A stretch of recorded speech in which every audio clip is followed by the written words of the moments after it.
안녕하세요. 주간 전망대입니다. 2020년도 이제 얼마 남지 않은 가운데에 12월 들어서 3거래일 만에 지금 또 사상 최고치 경신 행진이 이어지고 있습니다.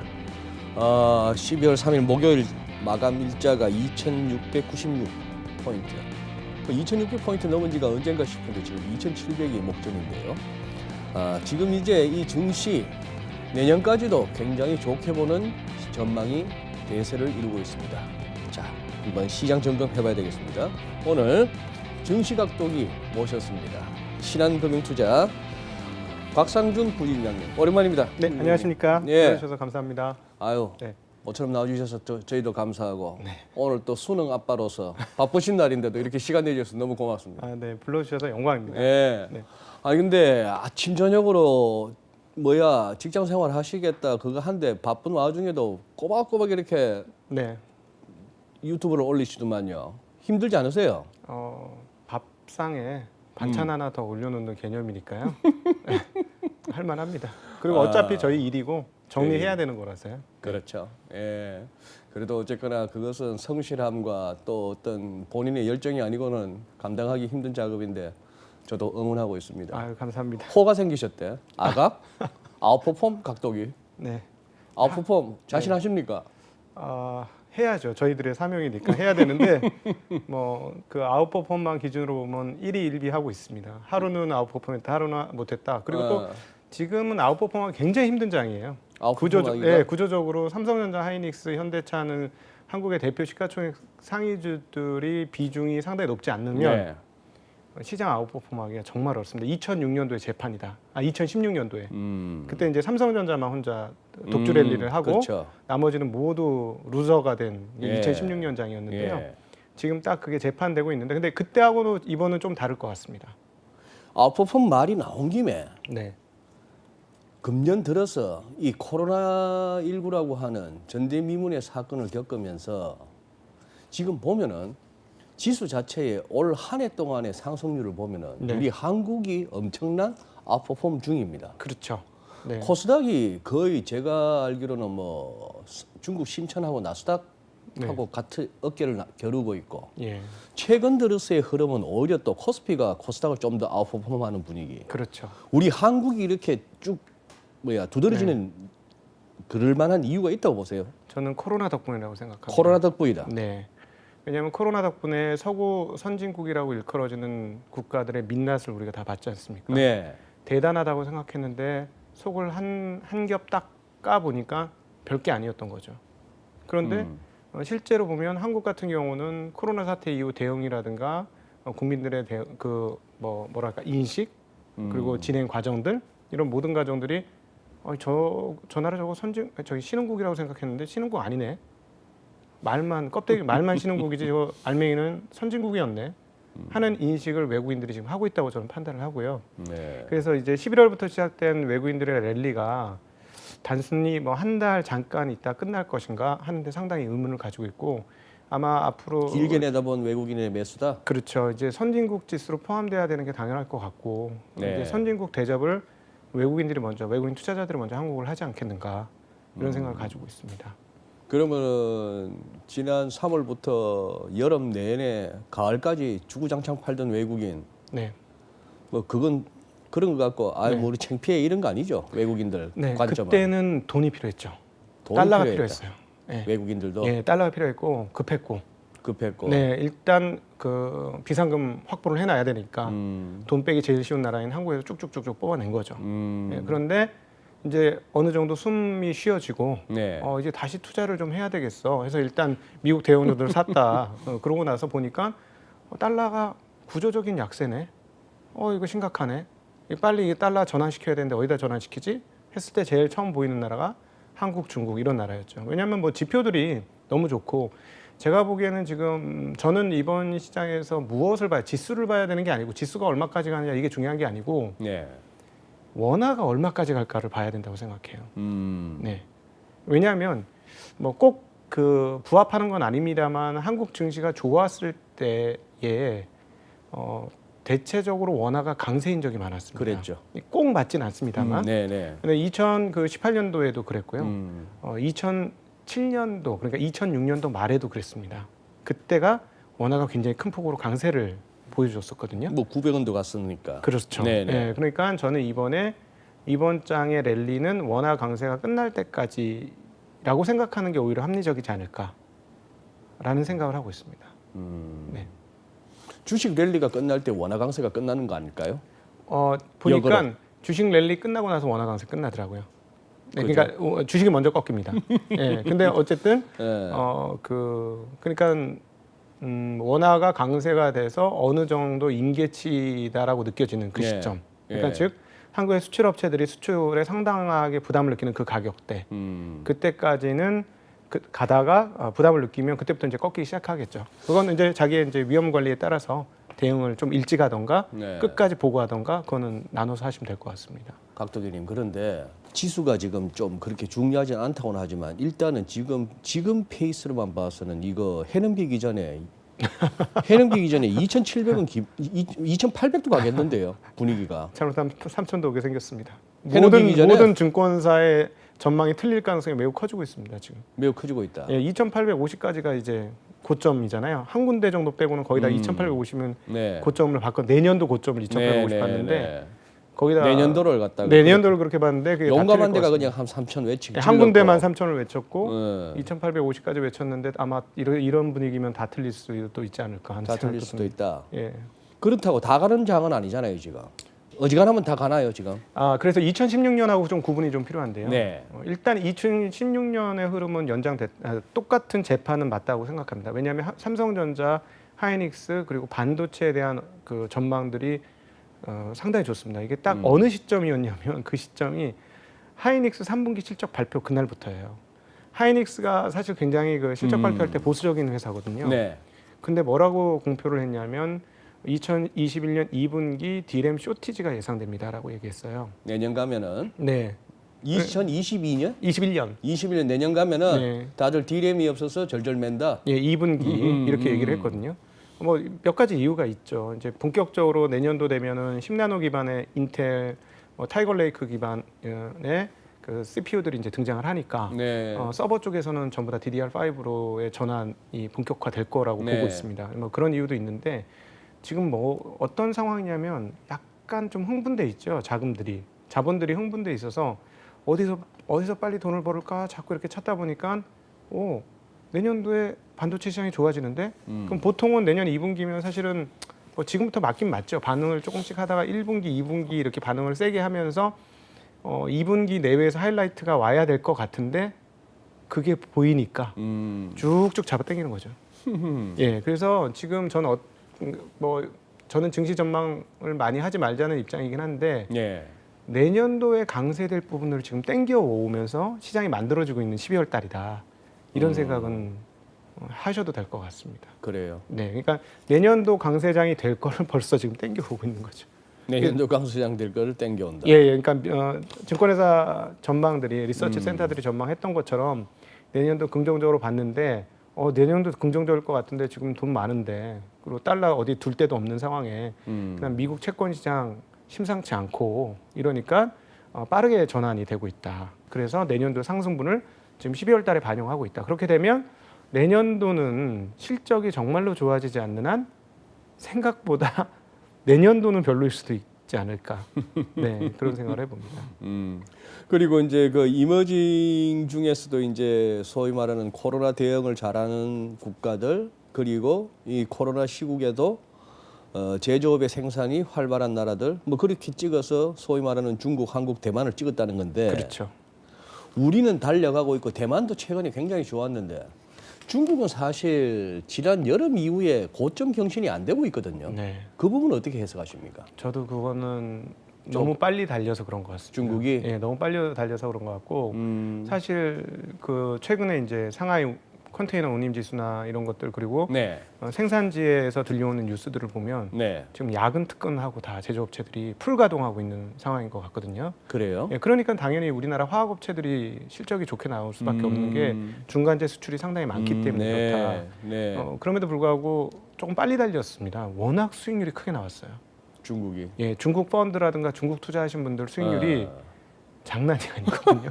예, 그러니까 좀 빨리 달려서 지금 조정하고 있는 거 아닌가. 실물은 분명히 좋은 건 맞고요. 예. 네, 네.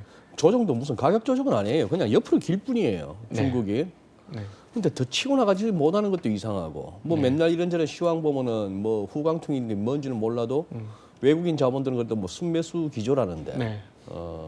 그런 그리고 지금 이거 우리 뭐 좀 요즘 같은 장에서 조금 이렇게 이상한 질문이 됩니다만 소위 말하는 실적이나 밸류에이션 측면에서 이거 그냥 말 됩니까 이거 장이?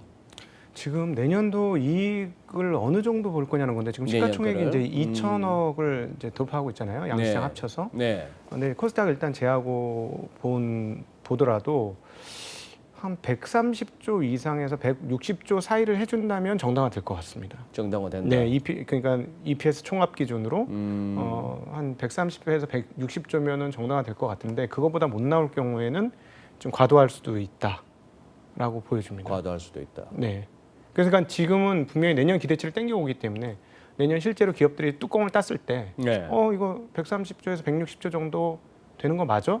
그러면 상관이 없지만 그렇게 안 되면 이제 그때부터 충격을 받겠죠. 그래서 제가 이제 지금 내년도 걸 땡겨오는 거고 네. 만약에 이익이 그만큼 안 나온다면 박스권으로 바뀔 수도 있는 거죠. 지금 기대와 다르게 내년도 시장은 네. 상반기에 조금 그러니까 일단은 공매도가 있기 전까지 한 2월까지 먼저 쭉쭉 강세로 땡기고 나서 네. 그럴 가능성은 있어 보입니다. 우리 곽 부집장님께서는 바로 저 영업 전선에서 어떻게 보면 고객과 바로 대면하시는 거 아니에요. 그렇죠.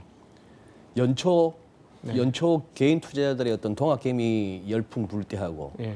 제 질문은 지금도 여전히 네. 나 주식 살래요 하고 오시는 고객이 많고 돈도 많으냐는 겁니다. 네. 마찬가지. 아주 많습니다. 아주 많다. 네, 아주 많습니다. 네. 어느 정도? 제가 이날을 보려고 이때까지 고생을 해왔구나 하는 그런 생각이 들 정도로 야 이게 인생사 세옹지만에 하는 사실 3월달에 얼마나 어렸습니까? 지옥문 열렸던 거죠. 그렇죠. 3월달에 어떤 내가 이런 꼴을 당하려고 내가 투자 세계에서 이렇게 열심히 살면서 그동안에 있었나? 열심히 살았나? 진짜 막 눈물 날 정도로 힘들더라고요. 3월달은 그랬는데 분명히 그때 이제 저희는 이제 한 20년 경험이 있으니까 네. 어려운 기간 끝나면 좋은 기간 분명히 온다라고 이를 꽉 물고 참았는데 그래서 제 잇몸이 흔들리더라고요. 그때 하도 일이 꽉 물어서. 스트레스 예. 심하면 근데 이렇게 빨리 이렇게 좋은 장이 먼저 올 줄은 몰랐고요. 좋아질 거라고는 예상을 했지만 이렇게 빠를 거라고는 생각 못했고 저는 이제 2000년부터 업계에 있었고 투자는 98년부터 개인적으로 하기 시작을 했습니다. 근데 우리나라의 큰 장이 2번 과거에 있었다고 생각해요. 아주 큰 장은. 아주 큰 장. 아주 큰 장 98년도 2000년 초까지의 닷컴 버블 전에. 네, 닷컴 버블에 그거는 앞으로도 안 올 것 같긴 한데 그 세럼 기술 시절. 그렇죠. 네, 그 뭐 영원히 안 올 것 같은 네. 뭐 미친 장세 한번 있었고요. 네. 그 다음 강세장이 2005년, 6년, 7년도에 대세 상승 2,000포인트 처음 금융위 찍었을 오기 때. 전에 네. 펀드 전성기. 그렇죠. 공모주 펀드 되고 난리 났을 네, 때가 네. 그때 진짜 웬만해서 한국의 소위 말하는 주식 부자들이 그때 다 탄생했지 않습니까? 맞아요. 예. 그때 이후에 물론 이제 차화정 장세도 있었고 중간 중간에 강세장이 있었지만 그거는 거의 대부분 박스권 아니었고요. 이번이 그 다음 처음으로 나타난 강세장 같아요. 강시장이다. 네. 아, 왜냐하면 장중 조정이 있어요, 계속.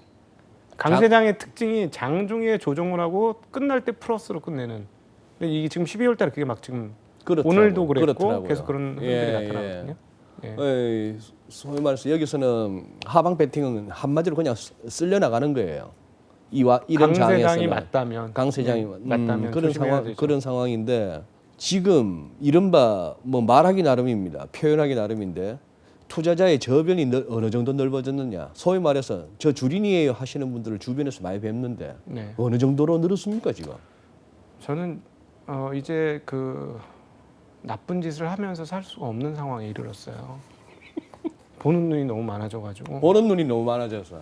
사실은 몇 년 전만 해도 세상에서 제일 불쌍한 그 월급쟁이가 증권맨들 아니었습니까? 그러니까 신랑 순위에서 가장 바다. 증권맨들하고는 결혼하면 안 돼. 그 한때는 또 1, 2위 다투다가 그 87년도 얘기지 않습니까? 그건 1987년도. 맞아요. 블랙먼데이 두드리 맞기 전에. 네네. 그때 얘기였고 그 다음부터는 이제 증권맨은 뭐 이렇게 옛날에 이제 우리 피터 린치가 얘기했던 것처럼 칵테일 파티에서 증권맨이야 이러면 아예 이제 좀 소외되는 나가줄래? 네, 그런 분위기였었는데 그게 지금 많이 바뀌었고요. 저도 이제 유튜브 생활하면서 행동이 점차 조심스러워지는 게 알아보는 이제 사람들이 그러실 많아졌어요. 거예요. 이제 조심스러운 겁니다. 제 인생에 이런 날도 오는구나. 예. 신기해요, 정말. 저는 진짜 증권맨을 사람들이 이렇게 많이 알아? 할 정도로 그게 좀 많이 신기할 정도로 대중들이 정말 물밀듯이 지금 들어오고 있고 돈이 갈 데가 없기 때문에 그렇죠. 그렇죠. 네, 돈이 정말 갈 데가 없고 어떻게 운영할 수 있는 상황이 안 되니까 게다가 이제 부동산도 점차 방향성이 좀 좁아지는 상황이라서 더 그렇게 가열차게 지금 주식시장으로 많이 들어오는 거기다가 것 뭐 같습니다. 제도적인 어떤 뭐 공배도 금지라든지 기울어져 있는 와중에 롱과 숏 중에는 이제 숏들이 많이 불리한 네, 그런 그렇죠. 쪽으로 지금. 또 운동장이 그래서 이번에 기울어져 좀 있고. 자리를 좀 잘 잡았으면 좋겠고 다행히 이제 대형주들이 잘 가서 이번에 이제 투자하신 분들이 좋은 결과치로 자산을 좀 증식시키고 그래서 이렇게 투자를 하는 거구나 하는 개념을 좀 가지시면 하는 바람들이 있습니다. 바이오들 중에는 뭐 보나마나 거기 또 뭐 신라젠 비스무리한 종목들이 없잖아요, 있을 텐데. 네. 그래도 아직까지는 풀장에 물이 가득한 상황이라서 누가 네. 지금 수영복도 안 입고 네, 수영을 하는지 누가 예. 여기서 용변을 보는지 뭐 네, 안 가려지고 막 다들 즐길 수 있습니다만 요렇게 그냥 별 걱정 없이 그냥 이 시장 분위기의 유동성에 요런데 휩쓸려도 몇 달은 더 갈 수 있다고 보시나요? 지금 저는 이제 투자 권유를 어떻게 해드리고 있냐면 외국인들이 달러 탈출이 시작되는 것이기 때문에 일단 한국의 대형주 중에 싼 거를 빨리 잡으십시오. 대형주 중에 싼 거. 싼 거. 근데 널리고 널려 있거든요. 늘리고 늘렸다. 이제는 드디어 오늘 같은 경우는 이제 건설주들까지 건설까지 움직인다. 움직이시는 건설주들은 버린 주식이었어요. 근데 내부를 살펴보면 괜찮았어요. 네. 건설주들 같은 경우 잠깐 말씀드리면 코로나 덕분에 해외 그 업무가 좀 줄었거든요. 네네네. 이건 무슨 말이냐면 터질 일이 없다는 거죠. 터질 일. 주로 이제 건설업체들은 내부에서 돈 벌고 외부에서 터졌어요. 아. 네, 해외 공사에서 수주한 거에서 터지거든요. 수주하면서 그 네. 경쟁이 너무 치열하다 보니까 왜냐하면 또 그 우리나라하고 좀 다르게 설계 변경이나 이런 것들이 굉장히 어렵습니다. 그러다 보니까 처음에 설계했던 비용보다 훨씬 더 비용이 많이 들어가서 적자가 네. 나고 막 그런 구도가 많았었는데 네. 실제로 그 해외 쪽에서 오히려 업무가 없다 보니까 국내에서는 이익 잘 내거든요. 그 아파트의 달인들이에요. 아파트를 굉장히 짧은 시간에 잘 짓는데 선수들이기 때문에 너무 많이 지어봐갖고 그거다 또 많이 남기고. 네, 그래서 이익이 꽤 많이 나서 국내 사업만 해가지고는 건설사들이 이익 규모가 상당히 좋습니다. 근데 네. 또 버려져 있었거든요. 네. 그리고 증권주도 버려져 있었고 그래요. 은행주는 아직도 좀 버려져 있지만 버려져 있었고 이런 주식들이 어느 정도냐면 이익 대비 주가 수준이 3배, 4배, 5배 이 정도밖에 안 되거든요. 이른바 PER이. 네, 그렇죠. 그런 상황이었기 때문에 이런 주식들을 저는 제가 외국인이면 담을 것 같아요. 네, 이 정도로 싼 주식 물론 삼성전자 먼저 담고 하이닉스 먼저 담겠지만 그 다음에 담아야 된다면 이렇게 싼 대형주들 어차피 이제 중소형주들 투자하기는 어려우니까 그렇다면 아마도 그 전반적으로 이 대형주들이 레벨업이 점차 되는 그런 흐름들이 먼저 갈 것 같고요. 네. 그러고 나서 이제 다른 주식들 쪽으로 투자가 이어질지 말지 고민을 하지 않을까 하는 생각을 해보고 있습니다. 그래서 저는 개인 투자자분들한테는 일단 철저하게 너무 고민 많이 하지 말고 구석탱이 있는 거 하지 말고 누구나 다 알고 뻔한 그런 주식을 중심으로 투자를 집행을 해라. 상식적인 선에서 그게 현재로선 가장 좋아 보인다. 이렇게 가이드를 드리는데 실제로 지금 11월 이후로 올라가는 게 전면적인 저평가 주식들의 상승이에요. 네. 무슨 뭐 지금 누구는 시크리컬이라 그러고 무슨 반도체라 네. 그러고 자꾸 그런 게 아니고 그냥 싼 주식이 올라가고 있어요. 싼 주식이 올라가. 큰 주식 중에 싼 주식들이 계속 가격이 쭉쭉쭉 올라가고 있습니다. 네. 코스닥 쪽은요? 코스닥은 가격이 좀 비싸죠. 코스닥은 비쌉니다. 그래서 상대적으로 여류예요. 지금. 네, 거래소 11월 들어서면서 확연하게 거래소 대비 여류한 상황입니다. 당분간 어떻게 계속 보면 그럴 것 코스닥이 같습니다. 금년 들어서 코스닥 쪽에서 먼저 좀 이렇게 네. 몇 종목에 힘입어 갖고 지수가 확 올라온 면도 있고. 그렇죠. 그것도 있죠. 네. 금년에 아직도 작년 대비 마이너스 종목들이 좀 있나요? 있겠죠, 이 와중에도. 네, 있죠. 그 코로나 관련해서 꺾인 주식들은 아직도 못 올라간 것들 조금 있죠. 근데 이제 뭐 여행주에서도 보여지다시피 여행주. 네, 빠르게 굉장히 빠른 속도로 기대감이 반영되고 있습니다. 아하. 여행주가 신고가예요. 이해가 되십니까? 여행주들 신고가예요, 전부. 지금 이 와중에 네, 항공주들만 못 올랐고요. 아직 여행주가 신고가. 네, 여행주들은 신고가를 내고 있습니다. 기대감이 장려를 하고 있는 상황인 거죠. 그러니까 기대감이 조금 높습니다, 지금. 전반적으로 약간 시장은 흥분의 도가니로 들어가기 시작했다. 그래서 제가 이제 많은 분들한테 이 얘기 드리는 것 중에 중요한 포인트, 이걸 중요한 포인트로 가지십시오 하는 것 중에 BER, 그러니까 Break Even Rate. 그러니까 인플레이션을 감안했을 때 실질 이자율 10년짜리 미국의 네. 예, 그거를 좀 보시라는 말씀을 이제부터 드려요. 이제부터. 왜냐하면 이게 드디어 1.77까지 올라왔습니다. 1.77. 그러니까 1.77 이자 정도 받아야 인플레이션 보상이 되는 네. 그 이율인데요. 네. 이게 이제 2%를 향해 지금 가고 있어요. 굉장히 빠른 속도로 가고 있는데 2% 내외 근처를 가게 되면 취한 사람들이 나오기 시작할 것이다. 취하는 사람? 네, 우리는 이제 지금 파티가 시작이 됐고 파티에서 춤을 추고 있고 술도 한 잔씩 먹고 있는데 이미 숙취가 좀 된 사람들이 나온다. 예, 조금 더 가면 여기서 조금 더 가면 술 먹고 춤추는 사람들이 보이기 시작할 것이다. 예, 그러면서 조금 더 올라가면 취한 사람들이 상당히 많이 나타날 것이다. 뭐 바지춤 흘러내리도 모르는 사람들이 나올 수도 이제 있고. 슬슬 그러면서 이제 시장에서 소위 말하는 약세론 그리고 비관론은 점차 사라질 것이다.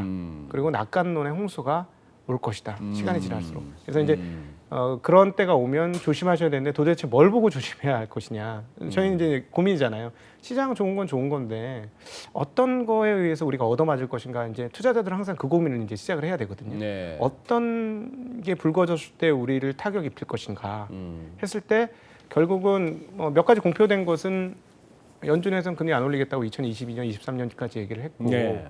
그래서 창피해서라도 금리를 올릴 수 없는 상황이고 지금 그런 상황이니까 그런데 실질적으로 금리는 오를 것 같고 10년물 금리 꿈틀꿈틀하면서 지금 0.9%대 중반까지 왔지 않습니까? 정책금리 인상과 시장금리 상승은 또 별개의 문제죠. 그렇죠. 그러니까 시장금리가 올라오는데 제일 이렇게 돈을 많이 풀었는데도 인플레이션이 안 나? 하는 상황에서 이제 BER, Break Even 인플레이션 레이트가 드디어 2%를 향해 가고 있으니 예. 자, 2% 정도가 넘어가는 순간부터는 아무리 연준이 그렇게 얘기를 했어도 금리는 못 올릴지언정 800억 달러씩 풀어주고 있는 이 돈들을 똑같이 풀어줄 것이냐 라는 것이죠. 네. 예, 그때 근데 그 정도 수준까지 가면 위험 자산의 상승은 지금보다 더 하겠죠. 분명히. 네. 그러면 이제 그때 되면 정말로 비관론들은 씨를 감추고 낙관론이 세상을 지배하는 그런 시장이 오면 그때는 정말 사람들이 취한 것이다 라고 판단하면서 본격적으로 가드를 올리면서 조심을 해야 되지 않을까. 근데 생각보다는 처음부터 가드를 올려야지 이런 생각을 했는데 생각보다 굉장히 센 장은 분명히 맞는 것 같아요. 예. 그런 것 같습니다. 예. 참 이렇게 가끔씩 우리가 주기적으로 10년은 너무 길고 한 7, 8년 간격으로는 보면은 우리의 생각이나 이 느낌보다는 조금 더 오래가는 네. 그런 어떤 그렇죠. 예. 시장은 항상 쏠리는 존재니까 그러니까. 지금 쏠리기 시작한 것 같아요. 지금 그죠. 쏠리기 시작했는데 도대체 어디까지 쏠릴지는 모르는 거고. 그런 상황이죠. 그러니까 이제 몇 가지 중요한 포인트들을 이제 투자자라면 이것들이 이렇게 변했을 때 다른 일들이 벌어질 수 있을 것이야라는 가상의 시나리오는 써놓고 있는 거죠. 그래서 이제 그거는 사실은 시장이 어디까지 갈 수 있는지는 예측의 영역이 아니니 그 예측은 하지 말고 요런 변수들이 변했을 때 시그널이 나올 거냐 말 거냐는 계속해서 관심을 가지고 지켜봐야 되지 않겠는가 이렇게 생각하고 있습니다. 지금 신금투에도 고객분들이 해외 투자 좀 하시는 분들 있나요?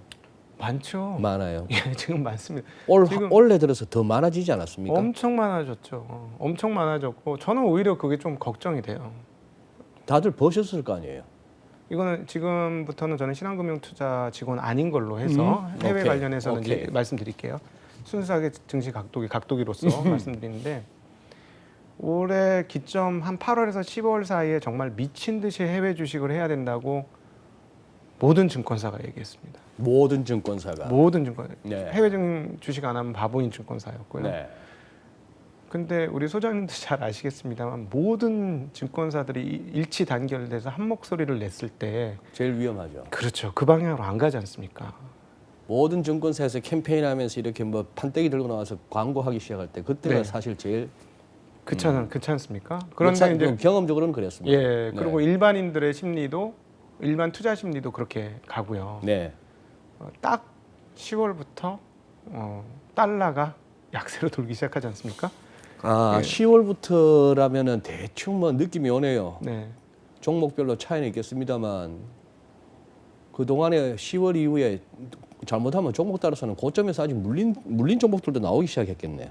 그런 부분도 있고 먹었어도 환차손이 있구나. 그렇죠. 그거예요. 환차손이 지금, 있네. 예, 그래서 재미가 없어요. 지금 10% 정도 수익이 나도 재미가 없어요. 한 20% 정도는 수익이 나줘야 아, 좀 먹었구나 이런 생각이 들 정도로 지금 아까도 모두에서 말씀드렸습니다만 저는 이번 타겟팅을 아까 뭐 BER, 브레이크 이븐 레이트도 하지만 중요한 것 중에 하나는 또 환으로 환율이다. 하겠다라고 말씀드렸는데 이건 뒤집어 보면 원을 달러로 바꿔서 투자하는 건 상당히 위험할 수도 있다는 것이죠.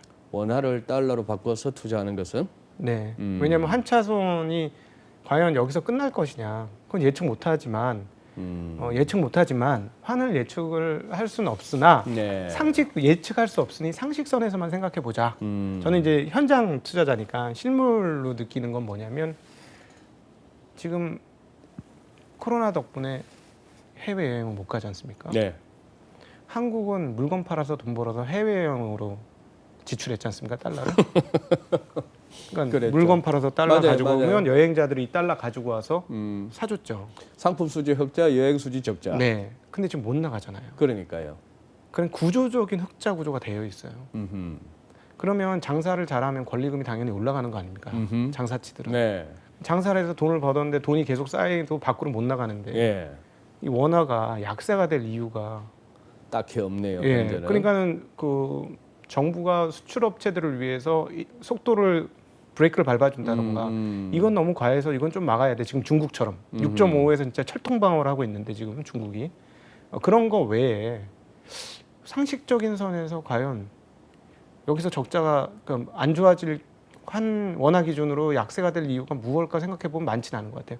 하나 있었던 게 해외 투자였어요. 그래요, 맞아요. 그 동안에 워낙에 예. 달러 들고 바깥으로 나가는 게 많아가지고 네, 그래서 투자하겠다고. 오히려 그것 때문에 수지가 맞았었는데 지금. 근데 이렇게 그 삼성전자 막 이렇게 올라가면 사람들이 심리라는 게 주식에 반은 심리인데 처음에는 뭐 한국 뭐 있어 가짜잖아 이러다가 갑자기 반짝반짝 빛을 내면서 이렇게 좋아지면 예. 좋아 보이지 않습니까? 그렇죠. 그러면 해외 나갈 돈이 안 나갈 수가 있거든요. 어허. 그러면 이 자본 수지도 덜 나가는 거죠. 예, 예. 이렇게 되면 이제 되게 구조적인 문제가 돼서 제가 그래서 모두에 이번에는 뭘 보고 시그널을 잡을까 했는데 원화의 강세 흐름을 시그널로 한번 잡아보자라는 얘기를 제가 요즘 드리고 있죠. 그래서 네. 예, 그래요. 뭐 사실 안 오르는 게 없습니다. 뭐 주식만 오르는 게 아니고 뭐 비트코인도 올라, 기름값도 올라, 뭐 네. 다 오르는 와중인데 어떻게 비트코인 투자도 지금 증권사에서 하시는 증권사는 아니죠? 아직 증권사들은 비트코인 얘기를 안 하는 안 하는 거니까 거죠? 좀 더 올라갈 수도 있지 않을까요? 뭐 이런 생각도 드는데 첫 번째 최근에 가져온 그 비트코인이 강세된 원인 중에 하나는 이제 페이팔 효과죠. 페이팔이 결제를 해줘요. 페이팔에서 결제를 한다. 네, 페이팔 결제를 해준 게 있고요. 또 하나는 급등을 했던 바로 그 시점에 무슨 얘기가 많이 나왔냐면 디지털 화폐, 중앙은행의 디지털 화폐 얘기가 상당히 많이 네, 나왔습니다. 맞아요. 근데 이제 뭐 당장 될 건 아니지만 이게 이제 심리에 불을 좀 그러니까 기름을 부은 격인데 디지털 화폐 뭐 누구나 다 아시겠습니다만 디지털 화폐 되면은 이게 빅브라더 중에서도 진짜 최상의 빅브라더 아닙니까? 난 네가 돈을 얼마 갖고 있고 어디서 돈 쓰는지 다 알고 있어. 네, 막 그런 상황인데 그러면 요즘에는 카드 안 쓰고 현금 써서 자기의 그 종족을 감출 수 있지만 그렇게 되면 종족을 감출 수 없으니 뭔가 자기 종족을 감춰야 되는 게 필요한 터인데 비트코인이 그런 대상이 된 거죠. 이 서양 사람 몇 군데 나오겠네. 디지털 화폐 나오면은. 네, 그럴 수 있죠. 그죠? 네, 그러니까 그 비트코인이 그런 측면에서 있었고, 그다음에 글로벌 헤지 펀드들의 비트코인에 대한 시각이 좀 바뀌었어요. 그러니까 거의 누구나 지난번 고점이었을 때는 이 무슨 미친 짓이냐. 18년도의 고점은 다들 미쳤구나. 좀 그랬죠. 네, 이건 다들 멸망으로 가게 되는 지옥문이 열릴 것이야. 이러면서 떨어졌을 때 거봐 지옥문이 열렸지. 이랬는데 그때하고 사뭇 달라요, 분위기가. 그 가장 큰 역할은 역시 달러의 부양책 등을 통한 정말 엄청난 달러 발행에 그 근거가 있지 않을까 싶습니다. 너무 많이 발행을 하니까요. 네. 그래서 사람들이 뭐 달러 많이 찍어낸다 하지만 결국은 저는 그런 화폐 가치를 생각할 때 저는 또 상식적으로 생각을 하는데 경제 총량 기준으로 생각을 해보면 이게 어느 정도 일지가 간파된다고 생각하는데 미국의 GDP가 20조 달러고 미국의 예산 규모가 5조 달러가 안 되는데 뭐 5조, 7조 이렇게 돈을 찍어내서 시중 현물 시장으로 그냥 던져주니 이건 아무래도 상식적으로 약세가 되는 게 맞다라고 생각하는 게 크게 틀리진 않은 것 같거든요. 그런 부분도 반영이 됐다라고 개인적으로 판단하고 있습니다. 그리고 가격이랑 가격은 다 밀려 올라갈 수밖에 없는. 네, 그리고 이제 분위기가 다른 게 인식이 이게 이제 디지털 코인, 디지털 화폐라고 하니까 사람들이 부정적인 시각을 가질 수밖에 없죠. 왜냐하면 가치 저장, 교환의 수단이 안 되는 평가, 측정의 수단이 안 돼. 3요소가 화폐에 3요소가 없거든요. 네. 그러니까 이건 화폐가 맞아, 아니야라고 맞아. 예. 생각을 하는데 분위기가 뭐냐면 자산이라고 생각하면 상황이 달라져요.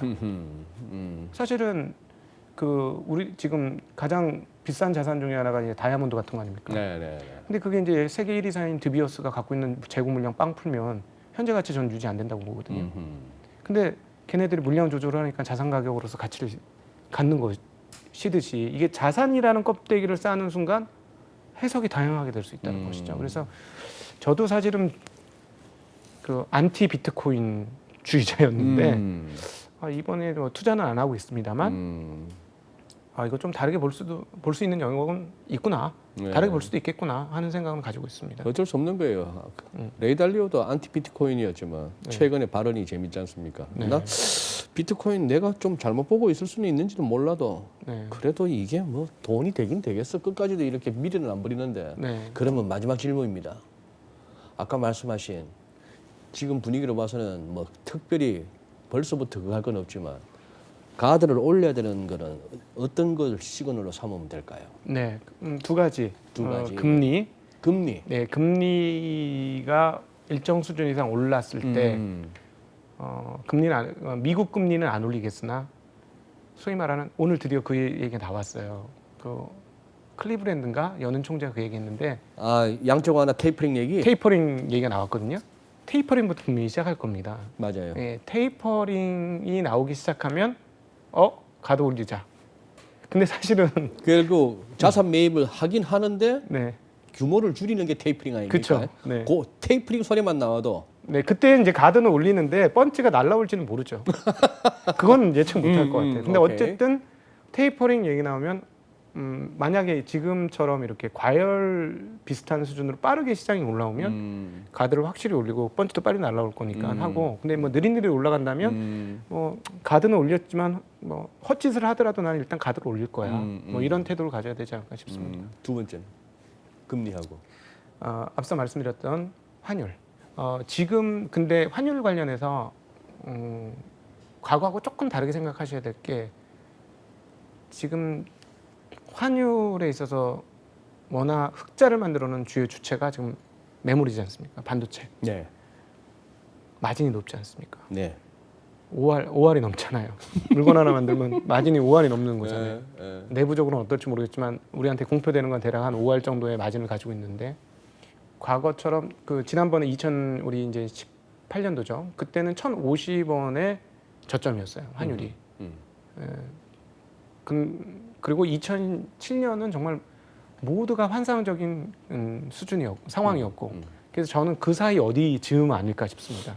그래서 그 환에 대해서 부담을 느끼는데 과거보다는 조금 밑으로에 대한 공간을 좀 열어둘 필요는 있을 것 같아요. 왜냐하면 반도체 주도의 흑자라면 공간이 상당히 있다. 자동차 중심의 흑자는 좀 틀릴 것 같아요. 아, 예, 뭐 소위 말하는 그 시크리컬, 좋은 인사이트시네. 예, 시크리컬 쪽에서의 그 환이라면 그 흑자라면 마진이 금방 소진되겠죠.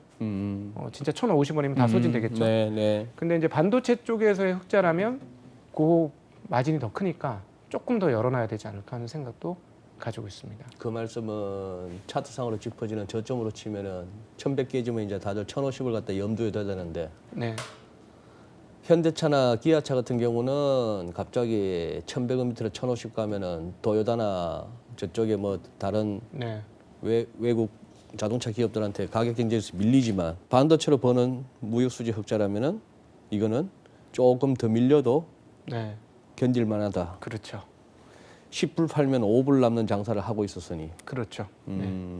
알겠습니다. 네, 바쁘시더라도 좀 자주 나와주세요. 자주 네. 불러주십시오. 예, 네. 고맙습니다. 네. 1부 박상준 부집장님 증시 각도기 모시고 증시 점검해 보았습니다. 삼성선물의 정명 리서치센터장님과 2부에서는 내년도 환율 전망 한번 심층 분석해 볼까 합니다. 안녕하세요, 센터장님.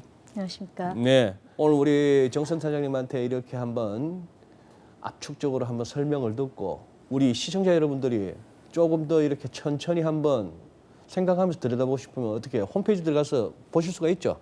네, 아이디 없이 바로 아이디 없이 바로 네, 보실 수 오픈되어 있습니다. 있구만요. 모바일로도 보실 수 있고요. 모바일로도 네, 보실 네. 수가 있고. 네. 재밌습니다. 제목이 해외 정상으로 가는 여정. 국내 환율 영향 미미할 내우. 제목 다시는 게 벌써 아주 흥행을 하셔. 한번 들어볼까요? 네, 네. 간단하게 네. 개요를. 네.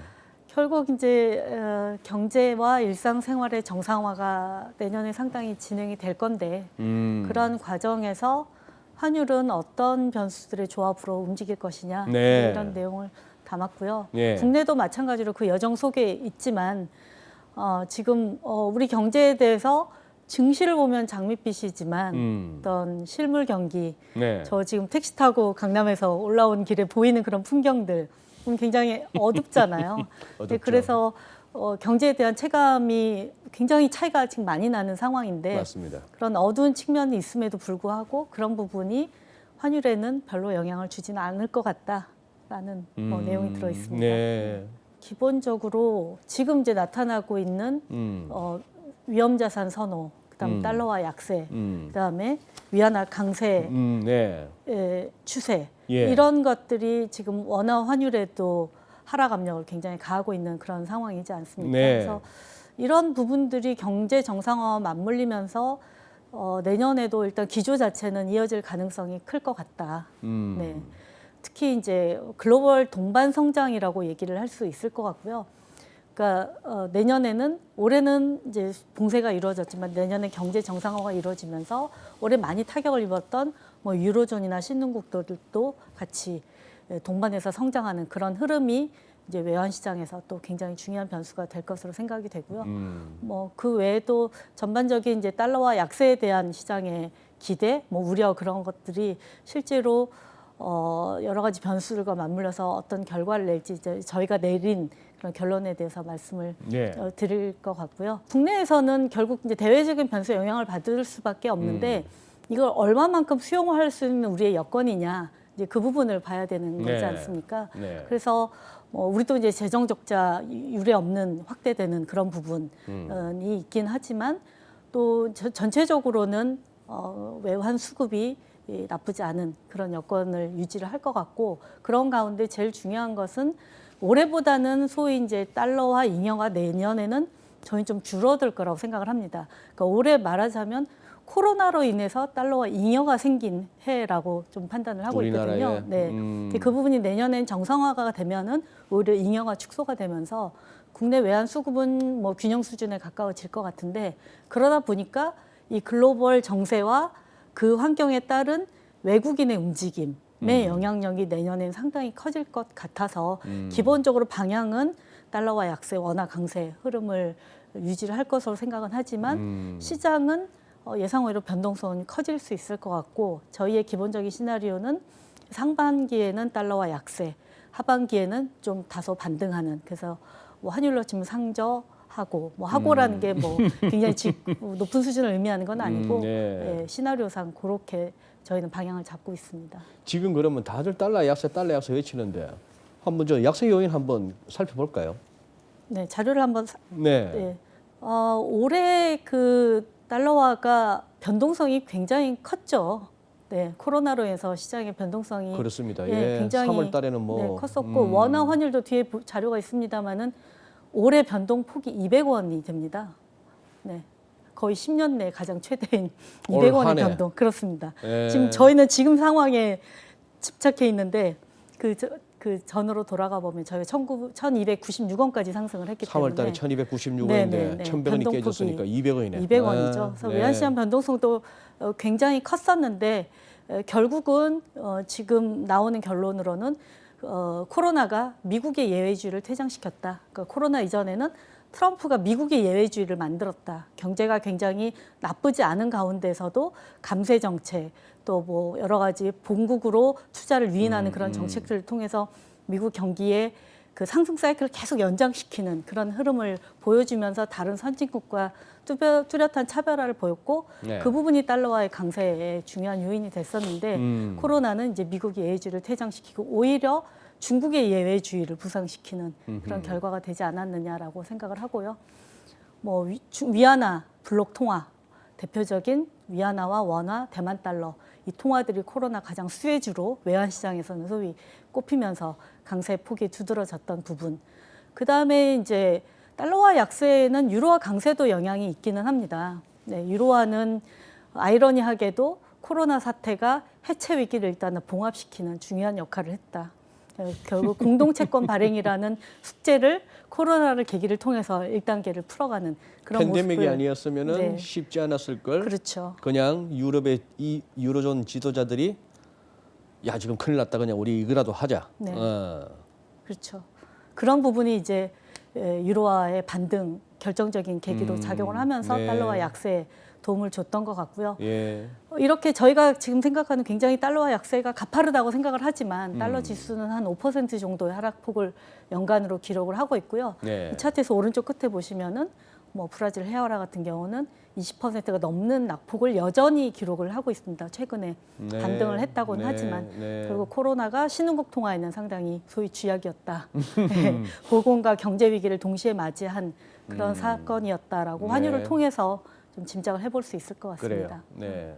곽상준 부임장님은 그런 말씀을 하셨어요. 지금 이제 1달러당 6.55 위안쯤 오니까 중국 당국에서 상당히 막는 것 같다 하는데 정 선생님 보시기에도 지금 중국 당국이 딱히 뭘 네. 환율 가지고 뭘 움직이는 느낌은 안 드는 것 같기도 한데 어떻게 보세요? 지금의 트렌드를 보면 속도 조절은 하고 속도 있다고 봐야 되지 조절을 하고 않을까요? 있다. 네. 네.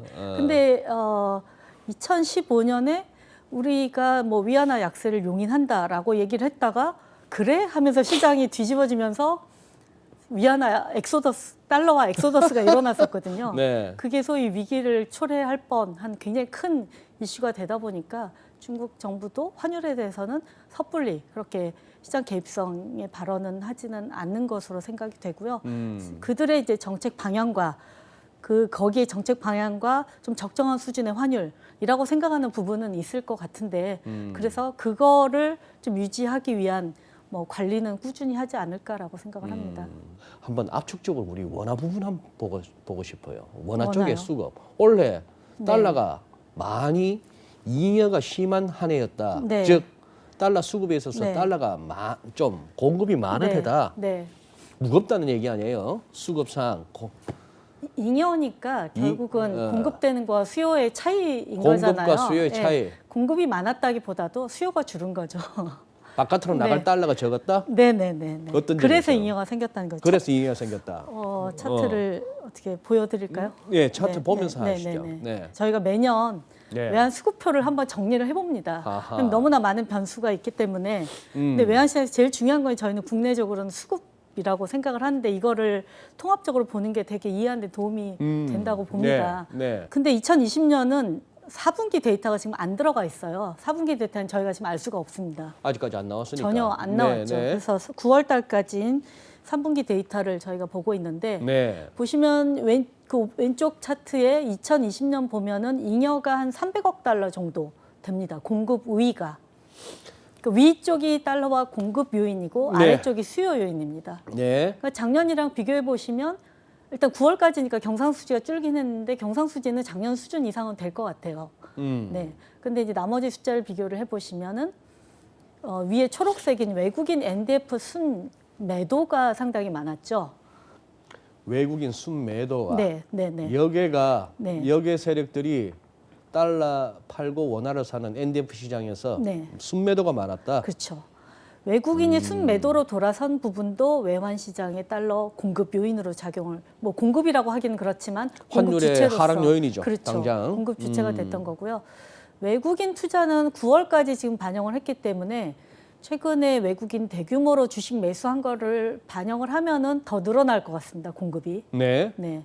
근데 아래쪽에 보시면 해외 투자가 물론 9월까지 데이터지만은 이걸 연유로 한다고 쳐도 작년보다는 줄었습니다. 아. 네, 네. 예. 그러니까 이제 경상수지는 수출은 작년보다는 못했지만 원자재 가격이 하락을 하고 또 예. 수입 수요가 줄면서 특히 해외 여행 같은 거 못 가면서 서비스 수지 적자 개선된 거 그런 지출이 줄어든 거죠. 네. 그러면서 경상흑자는 지금 한국은행 자료는 작년이 600억 달러 정도 됐는데 올해가 한 650억 달러 정도 지금 예상을 하고 있습니다. 그러니까 작년보다 오히려 소폭 늘어날 걸로 예상을 하고 있고 네.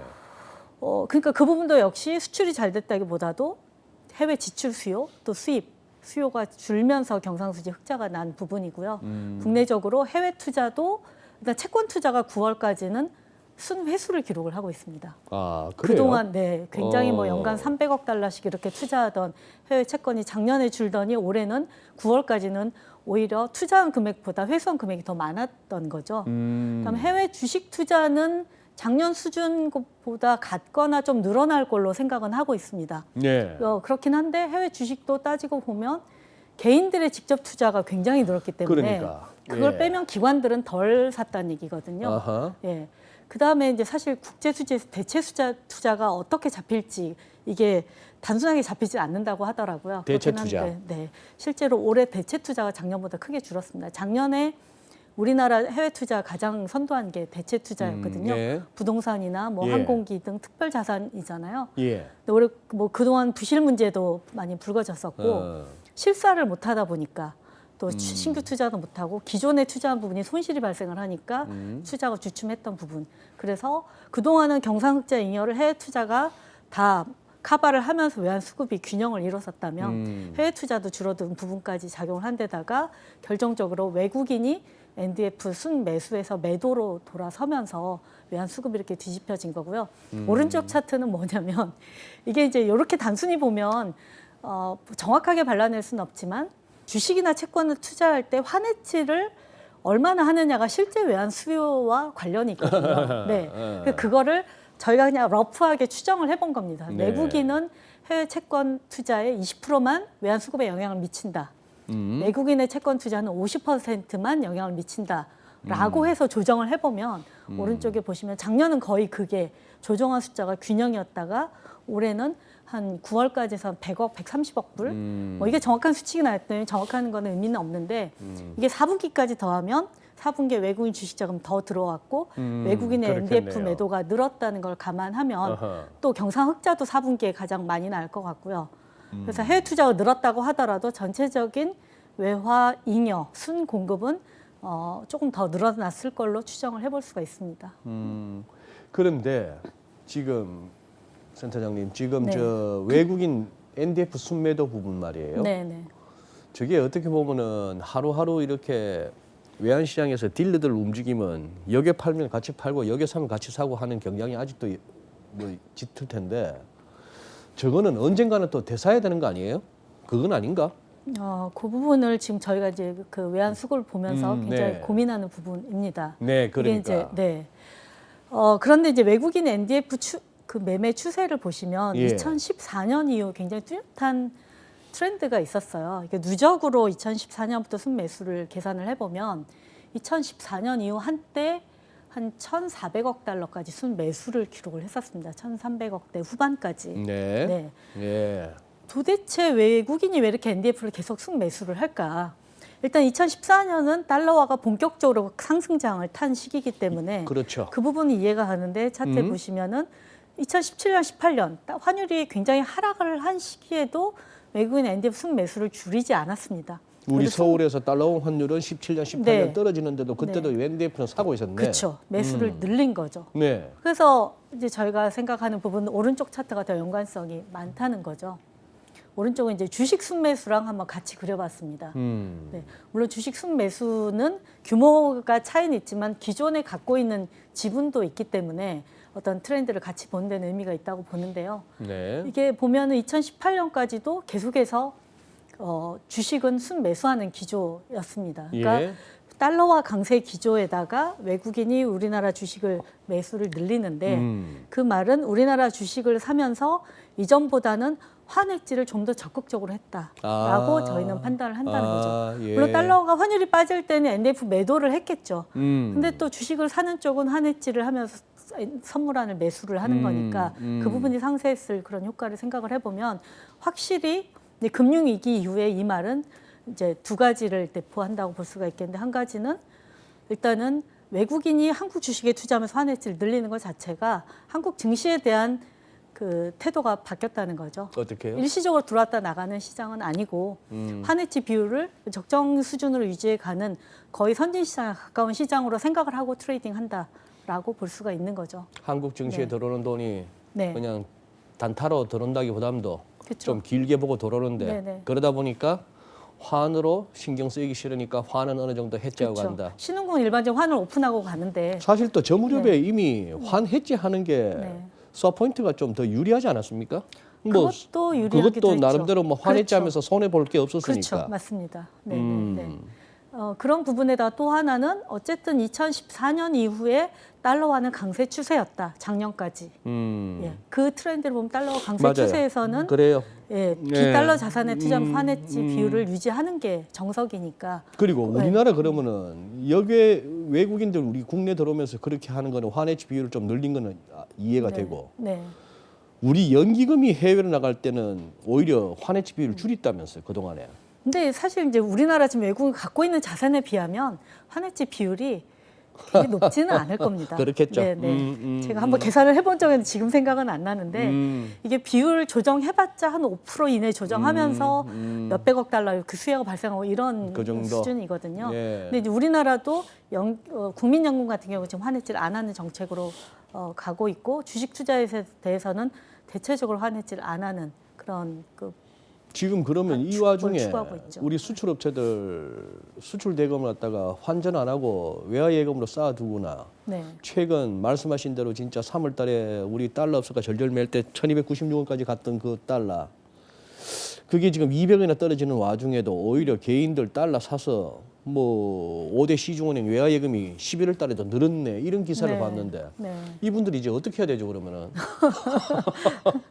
사실은 그 부분 때문에 환율이 좀 더 무거워진 부분도 있는 것 같습니다. 그러니까 이미 시장은 돌았는데 국내 시장은 소위 롱 포지션을 계속 들고 있는 거죠. 그러다 보니까 환율이 상승 재료에는 반등을 못하고 하락 재료에는 좀 더 민감하게 반응을 할 수 있고 그 영내 소위 롱 포지션이 언제 스퀘어가 될 거냐 이것도 하나의 관전 포인트인데 네. 사실 요합번에 이제 나왔을 때 저희가 출연했을 때 네. 이제 NDF 국내 달러 그러니까 롱 포지션 상당히 많다라고 말씀을 맞아요. 드렸잖아요. 이제 저희가 그 말씀드린 대표적인 차트가 왼쪽입니다. 1번 차트 기업 선물한 순매수입니다. 2017년 이후 보시면 환율은 뭐 이렇게 등락을 하고 있는데 외국 그 기업들의 선물한 순매수 누적액이 한 700억 달러 정도. 지금 17, 18, 19, 20 네. 한 4년 가까운 기간 동안에 네. 기업들이 선물안으로 산 게 한 800억 달러에 육박한다. 그렇죠. 700억 달러 정도 700억 되는 달러 거죠. 정도 올해 넘었다. 작년 올해 2년간 9월까지만 해도 한 365억 달러가 야, 되기 때문에 바짝 이게 늘었네. 굉장히 그러면 수입 업체들은 해지를 적극적으로 하고 수출 업체들은 손을 놓고 있고 외화금 쌓은 거 아니냐 이렇게 그렇다고 결론을 내리려고 했는데 데이터를 조금 더 자세히 들여다봤더니 조금 다른 결론이 나왔습니다. 어떻게 해요? 두 번째 차트가 그러니까 결국 맞습니다. 그러니까 수지라는 거는 공급과 수요의 차이거든요. 네. 네, 이것도 숙매수도 선물한 매도와 매수의 차이겠죠. 차이인데 그래서 매도와 매수를 구분해서 봤습니다. 네, 봤더니 일단 선물한 매도는 일단 워낙 그 선박수주의 비중이 컸던 거라서 선박수주랑 같이 동행해서 그려보면 하하. 선박수지 줄어드는 것만큼 추세 자체는 비슷하게 움직이고 있는 거고요. 그러네요. 그래서 선물한 매도가 특별히 줄었다라고 이렇게 보기는 어려운 측면이 있고요. 선물한 매수 쪽도 그럼 선물한 매수를 엄청나게 했느냐라고 봤더니 우리나라 수입 금액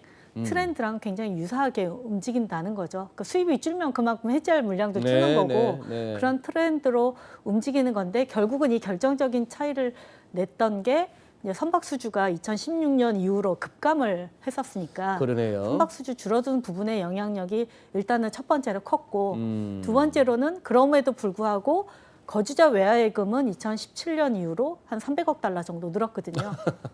저 중에 한 개인의 비중이 한 20% 정도 됩니다. 네, 나머지는 기업이고요. 그러면 기업들이 아무래도 이제 환율이 고점 매도 기회를 주는 상황이었다 보니까 선물한 매도는 조금 비중을 줄였을 수도 있고 그거를 외화예금으로 갖고 있다가 이제 환율 반등시 매도를 꾀하는 그런 전략으로 움직였을 수 있겠다. 그래서 이 첫 번째 차트만 놓고 보면 아 지금 국내 롱포지션이 심각하구나라고 결론을 내릴 수 있는데 실제로는 이제 물론 지금 수입 업체들 해도 해지해 놓은 부분에서는 손실이 많이 발생을 했을 거고 수출 업체들은 해지를 안 해놨다가 굉장히 저점에 팔아야 되는지 고민을 하는 상황이면 틀림은 없습니다. 그렇긴 하지만 소위 이제 국내 롱포지션이 그렇게 과도한 상황은 아닌 것 같다라고 저희는 연간 전망을 쓰면서 결론을 내렸습니다. 결론을 그렇게 내리셨다.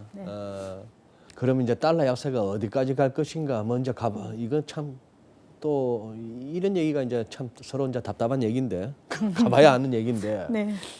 지금 그러면은 1,100원 깨지고 나면 지금 기술적으로는 1,050원이 1,050원까지 횡해요.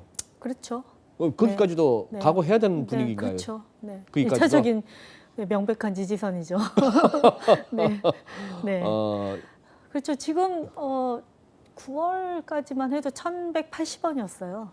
그러니까. 네. 지금 두 달 사이에 지금 80원 이상 하락을 한 겁니다. 그러니까 그 기간은 결국은 이 어쨌든 시장에 있는 롱 포지션과 갑자기 공급이 늘어난 상황과 달러와 약세와 주가 상승이 동시에 맞물리면서 이렇게 가파른 하락세가 나타난 흐름이었다라고 볼 수가 있고 결국은 이게 트렌드가 어디까지 저점을 형성할 거냐라는 부분은 이러한 달러 약세가 또 증시 랠리가 어느 수준까지 진행될까를 예측을 해야 되는 그런 굉장히 어려운 숙제임은 틀림이 없습니다. 그래요. 혹시 재정 환율 측면에서는 뭐 해주실 말씀 없으신가요? 지금 뭐 그런데 그 동안에 최근에 이제 뭡니까 이제 1,150원, 40원 레벨 무너지기 전까지는 예를 들면 위안 같은 경우는 거의 뭐 170원에서 한참 놀았고, 뭐 유로원도 뭐 한 1,200원대에서 놀았고 해서 우리만 뭐 유독 강해졌다 이렇게도 볼 수 없는 상황인데 이제 좀 버티다가 지금 이제 가을 이제 겨울 접어들면서 우리가 이제 좀 급해진 거 아니에요? 그렇죠. 사실 9월 전까지는 저희가 덜 갔죠. 우리가 오히려 더 위에서 괜히 버땡겼던 감이 있죠. 위안화는 6월부터 본격적으로 절상이 됐었고 저희는 6월에서 한 8월까지는 거의 레인지였었죠. 박스권이었었죠. 그거를 이제 9월에 한꺼번에 반영해서 이제 거의 다 쫓아왔다. 그 정도로 보시면 될 것 같습니다. 아까 처음에 보여주셨던 그 주요 통화들의 달러 대비 절상률, 절하율 중에 뭐 브라질 헤알, 러시아 루블, 뭐 이렇게 터키 리라 같은 거 보면 정말 안습입니다. 거기 비하면 우리는 거의 이제 선진국 반열이에요. 이제 우리나라 돈 보고 이머징 통화를 하는 거는 좀 섭섭하지 않나요? 그러니까 환율을 하면 아무래도 이제 주요국들을 다 이렇게 비교를 해보니까 아까 서두에 말씀드렸던 것처럼 이 강남대로에 문 닫은 가게들 보면 굉장히 마음이 착잡한데 그리고 실직자들도 너무 많으시잖아요. 그럼에도 불구하고 글로벌하게 지표를 비교를 해보면 이게 너무 오히려 저희가 선진국 지금 다 따라잡고 있다. 우리가 그런 생각을 많이 할 수밖에 지표가? 없습니다. 이제 우리도 올해 관리 수지로는 재정 수지가 6.1% 적자를 예상을 하고 있습니다. 관리 수지가 뭐죠? 재정 수지 중에서 이제 통합 재정 수지랑 관리 재정 수지가 있는데 통합 재정 수지는 거의 기금의 수익까지 합치는 거고요. 그걸 합치면 한 2.5% 정도 올라가더라고요. 그래서 우리는 그동안은 통합 재정 수지는 거의 계속 흑자를 기록하다가 작년에 처음으로 마이너스 0.6%를 기록을 했는데 네. 작년에는 그거 기준으로 마이너스 2.8%를 기록한 관리 기준 수지 기준으로는 재정 수지 적자가 마이너스 2.8%여서 예. 한 3에서 4% 정도를 중기 재정 목표 관리 예상치로 정부가 갖고 있었는데 예. 이 코로나에서 그 수치가 한 2% 포인트 정도 늘어난 거죠. 예. 그래서 우리나라 재정 수지도 관리 수지 기준으로는 한 5 내지 6% 적자를 꾸준히 기록을 할 가능성이 큽니다. 그러니까 진짜 이러다가 우리나라 곳간이 다 비는 거 아니냐, 뭐 이런 우려들 많이 하시잖아요. 재정 많이 쓰는 거에 네, 대해서. 네. 그래서 그냥 우리의 그동안의 히스토리를 보면 굉장히 적자가 많이 늘어난 건 틀림이 없습니다. 그렇기는 합니다만은 오른쪽 거 오른쪽 보니까 차트를 보시면 완전히 너무 또 그림이 얘기가 달라지네. 다르죠. 네. 저기 세모 표시가 성장률입니다. 올해 성장률. 중국 유일하게 플러스 성장을 기록했고, 지금 죄다 마이너스입니다. 그렇죠. 한국이 2위인 거죠. 전년비 전부 마이너스를 네. 저러고 있는데 네, 뭐 네. 7%, 4% 성장률에서는 2위고, 2위고. 네, 재정 지출, 재정 수지 면에서는 1등입니다. 그러네요. 네. 캐나다는 무려 이제 GDP의 20%에 가까운 적자. 결산을 하면 조금 달라질 수도 있습니다만은 이게 IMF 10월 기준 자료입니다. 근데 그럼 이 앞에 있는 국가들이 굉장히 재정이 좋다가 이렇게 많이 쓴 거냐? 사실 이 국가 중에서 우리랑 비등하게 재정이 좋았던 나라는 독일, 호주, 러시아입니다. 뜻밖의. 독일, 호주, 러시아. 네, 독일, 호주, 러시아는 재정 수지가 굉장히 한국과 비교해서 거의 재정에 있어서는 빅4라고 불릴 정도로 아주 튼튼한 재정 상태를 유지를 하고 있었고요. 독일 많이 타락했네. 그렇죠. 예. 독일도 코로나 피해가 워낙 심하다 보니까 네. 재정 지출을 워낙 많이 저쪽에 했습니다. 굉장히 좀 엄격한 나라였는데. 그렇죠. 네, 네. 그래서 이제 이런 측면에서 보면은 우리의 기준으로는 굉장히 두려운 숫자일 수 있지만 글로벌하게는 그러면 한국 말고 어디가 괜찮냐라고 하면 얘기할 데가 없는 거죠. 그러네요. 그래서 이제 선진국 반열이라고 보통 얘기하면 G7 얘기하시잖아요. 네. 곧 이탈리아 제낄 수 있을 것 같습니다. 우리가 G7에도 들어간다. 네, 네. GDP 기준으로도. G20, G20 들어갔다고 좋아했는데 이제 G7까지도 네. 노려볼 수 있는. 일단 신용등급 면에서도 뭐 이미 지금 저희가 프랑스랑 동급이지 않습니까? 네. 일본보다 높고. 네. 그리고 이제 저희가 채권 선물을 중개를 하다 보니까 그 전 세계 채권 국채 선물이 상장된 나라가 10개밖에 없습니다. 야, 그러면 금융 네. 선진국이다 우리도. 그렇죠. 네. 네. 네, 네. 맞아요. 그래서 정부가 굳이 선진지수에 집어넣으려고 하지 않은 이유가 이미 이제 외국인들이 선진지수처럼 대하는. 대해 주니까. 네, 물론 이제 주가는 그 같이 움직이는 부분이 있긴 합니다만 패시브 자금은 전체적으로는 한국에 그 투자하는 자금의 성격 자체가 선진국형이기 때문에 굳이 선진지수에 집어넣으려고 안 하는 것 같기도 합니다. 뭐 이 정도 들으니까 대충 결론이 그렇게 도출됩니다. 뭐 수급으로 보나 대외 여건으로 보나 환율은 계속 좀 더 눌릴 듯한 와중에 혹시나 환율이 다시 반등의 어떤 여건이 나온다 하더라도 이게 급등을 갖다 유발하기에는 좀 무거운 수급. 그럴 수밖에 없습니다. 그럴 수밖에 없는. 네, 네. 그 외환 수급의 균형의 추를 잡아주는 것은 이제는 한 2016년 이후로는 해외 투자라고 말씀을 드릴 수가 있는 거죠. 이러다가 네. 오히려 미국 증시 빠지면 환율 더 빠지겠는데. 주식 예를 들어서 환율 네. 저기 이제 미국에서 먹을 만큼 먹었다라든지 네. 아니면은 뭔가 장이 안 좋아질 것 같은 상황이 언제가 될지 몰라도 서학 게임들 들고 나갔던 거 프라핏 테이킹이 됐건 손절이 됐건 미국 주식 정리하고 들어오면은 갑자기 달러 막 쏟아져 들어오겠네. 2015년 이후로는 실제 제가 그걸 굉장히 자세히 관찰을 하고 있습니다. 그 소위 일본이 안전통화로 불리는 이유가 그런 메커니즘이 작용을 하는 거잖아요. 그러니까 그래서 오히려 저 금융위기 때 엔이 더 강해지고. 그렇죠. 외국인이 일본 주식 파는 것보다 일본인이 해외 주식 파는 물량이 압도적으로 크니까 엔화가 강세로 가는 거잖아요. 그랬죠. 그래서 우리도 그 정도의 차이는 있지만 이제 그 방향으로 움직이고 있는 거는 맞는 것 같은데 그래서 실제 그게 나타난지 되게 관찰을 하는데 2015년에 중국의 그 위기 났을 때 해외 투자 자금이 국내에 유입되는 그런 흐름도 보였고 그동안 크게 뭐 조정 2018년에도 그런 흐름은 좀 보이긴 했습니다. 네. 근데 이제 해외 투자가 쌓여갈수록 그래서 어떤 대외 위기 이런 상황이면 우리도 해외 자산에 대한 차익 실현이 외화 유입으로 연결이 되기 때문에 환율을 위로 튀기가 굉장히 어려워진다는 어려운 얘기인 국면이 거죠. 됐다. 예. 지금은 해외 투자가 계속 늘어난 추세이기 때문에 아하. 그런 부분이 외환 수급적인 그 외화 수요 주체로서 경상 수지를 충분히 흡수해 줄 수 있는 그런 소위 외환 당국의 개입이 덜 필요한 굉장히 중요한 주체로 작용하기도 합니다. 네. 당국도 예전만큼 그렇게 뭐 목숨 걸고 이렇게 환율 뭐 관리하겠다고 이런 수도 없는 그렇죠. 시대가 대외적으로 됐고, 그러기도 어렵죠. 시대가 됐고, 네, 네. 예, 알겠습니다.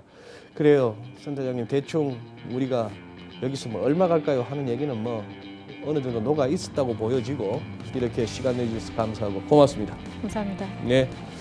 예, 이렇게 해서 한번 1부 증시, 2부 외환시장 한번 점검을 해봤습니다. 딱히 지금 이른바 시장의 컨센서스에서 크게 벗어날 만한 이야기를 하기에는 그렇게 지금 당장은 짚어지는 것은 없는 그런 상황이긴 합니다만 오늘 살펴보신 내용들 좀 참고가 되시길 바라고 조금 미진했던 부분 직접 한번 들어가셔서 한번 보시죠. 아주 좋은 내용들로 많이 채워져 있습니다. 오늘 주간전망대 여기서 마무리하겠습니다. 고맙습니다.